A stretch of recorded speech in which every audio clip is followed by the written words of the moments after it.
Welcome to another morning with the focus. Got not too much to talk about tonight, as there wasn't too much going on last night outside of the men's national title game. So we'll get to that. Then talk about another. Like, there's been so many trades in NFL all season thus far. We're getting closer to the draft. Going to talk about a trade between the Saints and the Eagles.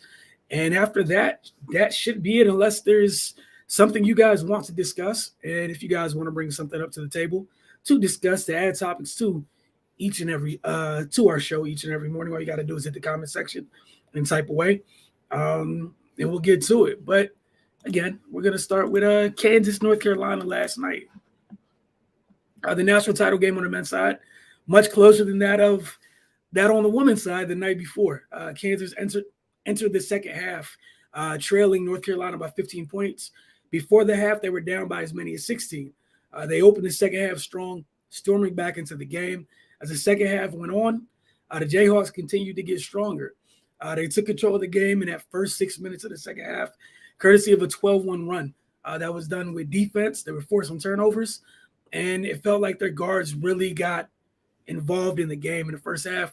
You know, they're able to get to the basket when they wanted to. They just weren't finishing. That changed a bit in the second half, and it played a big role in them beating North Carolina 72-69. They rallied from as many as 16 down again, making it the largest deficit in a championship game. Previously was held by Loyola Chicago in 1963 when they rallied to beat Cincinnati for the title. The guards for Kansas, again, their size and athleticism was on full display.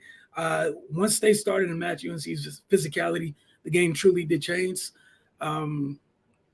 Kansas started the game strong.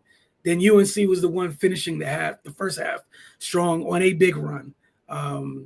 Kansas wasn't able to get things going. UNC was holding them to one shot, whatnot on the defensive end, and they were getting quality shots on the offensive end. And then everything turned on its head in the second half. Remy Martin had a big second half. He hit a three late in the first half, but then he scored 11 points, including several go-ahead baskets in the second half. David McCormick scored a couple of late baskets as well. He also rebounded to have a big second half. Carolina could never get back on track. Their guards, there were some quality shots, quality looks they got, just couldn't knock them down. Baycott, late in the game, he drove to the basket, rolled that same ankle that he injured 2 days ago. So UNC was without him, down a stretch. They were led by Bayco's 15 and 15. RJ Davis added 15 as well. Kansas was led by Wilson and McCormack, who also had 15 points apiece. Martin finished with 14, and Igbaji and Brown added 12. It was literally just a tale of two halves in this one. It was a highly competitive game. And keep in mind, Kansas left a good amount of points on the board because they missed a ton of free throws. A couple of folks got foul taking threes, and they're in 1 or 3 from the line at times when they were trying to rally, mind you. Again, the defensive end of the floor is what really changed this game. And Kansas deserved the win. It was fun to watch for North Carolina. I'm sure Carolina and their fans feel sick. Opportunities were had, like their final possession summed up their second half. So Kansas inbounds the ball. They get it to one of their guards trying to race up court. Kid steps out of bounds. UNC gets the ball back with like 4 seconds left. UNC looks like they're running something to get Manic free. He cuts through the lane. He comes off a screen, cuts through the lane, and falls. So then an ill-advised shot is put up. Some commentators like, oh, you could have went for the quick 2 there. Now, you needed a 3 right there. Because of what transpired beforehand, you needed a 3. But, it was just a rough second half. I'm just reminded how quickly things can change. But shout out to Bill Self in Kansas.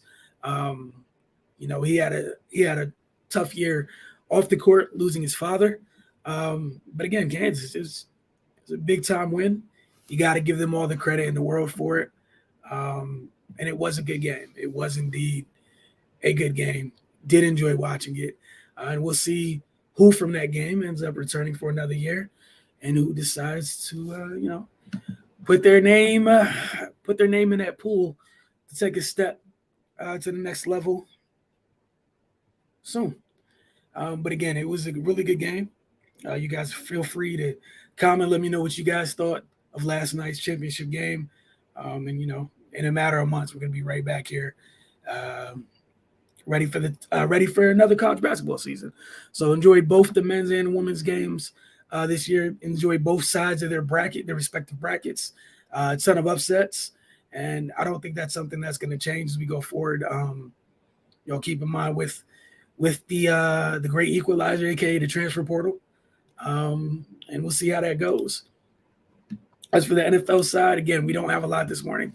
No NBA games last night because the title game was on. The Saints and Eagles had a trade last night. Well, yesterday, rather. In the trade, the Saints received 22 first-round picks, number 16 and 19, and a 2022 sixth-round pick, while the Eagles received a 2022 first-round pick, it's number 18 overall, a 2023 first-round pick, a 2024 second-round pick, plus a 2022 third and seventh in the trade. So the Eagles went from having, I think they were picking 15, 16, and 19, right? So they kept 15. They traded 16 and 19, and then they'll select the 18. So they still have 2 first-round picks this year. But then with that third one they would have had, you package that in that trade with the Saints, and now you have 2 first-round picks next year, which isn't bad for the Eagles at all. I can't be mad at that trade. On the other hand, for the Saints, it means there's something there's a couple guys they truly want on their team this year out of this draft.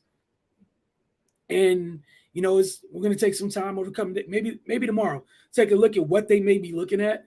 Because I'm very interested to make this move, to go get a second round pick. You now have 2 picks in the top 20. What is it that you're looking at, New Orleans? We know, the cap situation isn't the greatest, but we saw them work magic and create some space, right? And again, the additional advantage to this for them is those 2 first-round picks are guys you really want. Get them on their rookie deals. It's fixed rates, cost effective to a degree, and we don't know whether it's people you feel like you can build around immediately or somebody where they feel if they select them, it could push them over the top. We will see what it is they want. I'm very intrigued by it. And then with the Eagles, I mean, it's just good business. I don't think you turned that down. Again, you just went from 15, 16, and 19. You still have 15 and 18.